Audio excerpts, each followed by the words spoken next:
Olá, hoje a gente vai mergulhar fundo num dos capítulos, olha, mais intensos do Antigo Testamento, direto na fonte para entender o que está acontecendo ali. Bom, vamos direto ao ponto. Deuteronômio 13. Ele tem algumas das leis mais severas de toda a Bíblia. E a pergunta que fica logo de cara é: por quê? Qual é a lógica por trás de algo tão radical? Então, o que as fontes nos mostram é que o ponto central aqui não é só a punição em si. Na verdade, é um teste de lealdade, de fé. O próprio versículo 3 diz que o Senhor estava pondo o povo à prova para saber se o amavam de todo o coração e de toda a alma. Então, vamos para o primeiro caso que o texto descreve. E olha, já começa com um baita desafio. Imagina só, aparece uma figura religiosa super convincente que parece ter, assim, um poder sobrenatural. Olha só a situação que o texto pinta. Pensa bem. Surge alguém, um profeta, e faz um milagre ou uma previsão, e acontece de verdade. A gente ia acreditar na hora, né? Pois é exatamente aí que o teste de verdade começa, na mensagem que essa pessoa traz logo em seguida. E a ordem é bem direta, não é para dar ouvidos. A mensagem nesse caso é mais importante que o milagre.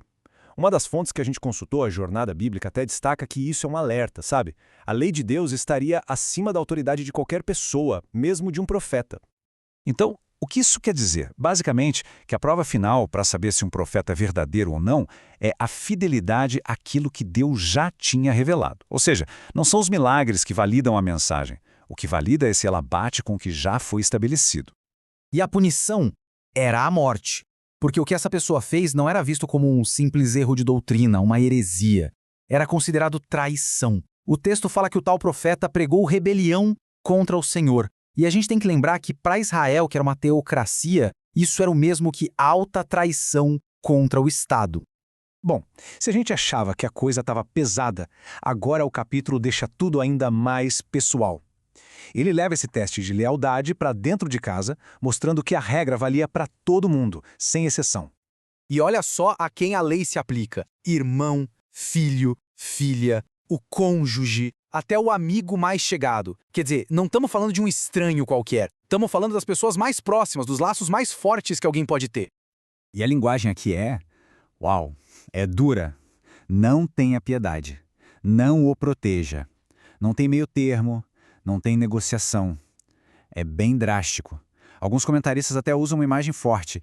Dizem que é como uma cirurgia, sabe? Uma cirurgia dolorosa, mas necessária para salvar o corpo todo. Isso aqui deixa bem clara a hierarquia de lealdade que o texto exigia. A aliança com Deus vinha em primeiro lugar de forma absoluta, acima de tudo, até mesmo acima dos laços mais sagrados, que são os da família. E tem um detalhe aqui que é impressionante.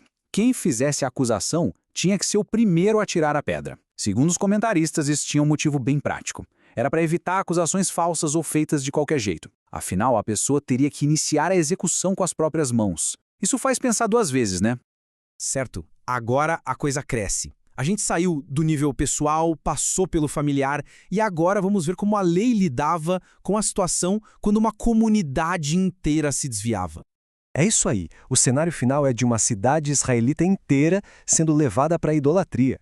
O texto diz que tudo começa com uns homens perversos que aparecem no meio do povo e convencem os moradores a adorar outros deuses. E a consequência, para uma cidade que fizesse isso? Destruição. Completa. 100%. A ordem era para não sobrar absolutamente nada. A gente está falando de uma destruição total. Todos os moradores, todos os animais, todos os bens, tudo. A cidade inteira e tudo que tinha nela deveria ser queimado. A ideia era, como o texto diz, eliminar o mal e transformar aquele lugar num montão perpétuo de ruínas para servir de aviso. O que nos traz de volta para a nossa pergunta lá do começo, né? Por que algo tão severo? Bom, as fontes que analisam o texto nos dão algumas pistas, algumas chaves para a gente entender a lógica por trás disso tudo. Então, a gente tem alguns pontos aqui. Primeiro, a idolatria era vista como traição, como já falamos. Segundo, era como uma cirurgia espiritual, uma medida radical para remover um câncer antes que ele se espalhasse pela nação. Era também um teste de amor para provar a lealdade a Deus. E por fim, reforçava que a lei de Deus estava acima de qualquer milagre ou relacionamento. O objetivo final era sempre eliminar o mal do meio do povo. E tem essa expressão que aparece em algumas fontes que é bem interessante: disciplina paterna. Essa ideia muda um pouco a perspectiva, né? Ela sugere que essa dureza toda não era só para destruir, mas para corrigir, como a disciplina de um pai, que às vezes é dura, mas é para o bem da nação como um todo. Bom, para a gente ir fechando, é claro que essas leis foram escritas para um povo específico, o antigo Israel, num contexto totalmente diferente do nosso. Mas as fontes mostram que dá para tirar dali alguns princípios que fazem a gente pensar até hoje. No fim, o que fica são os temas da fidelidade e da importância do discernimento. É sobre a seriedade das nossas crenças. Aquele alerta sobre os milagres que podem enganar, por exemplo, é um ponto crucial que nos lembra que nem tudo que parece sobrenatural vem de uma fonte boa. E o texto nos deixa com uma pergunta que, olha, é super atual e serve para reflexão.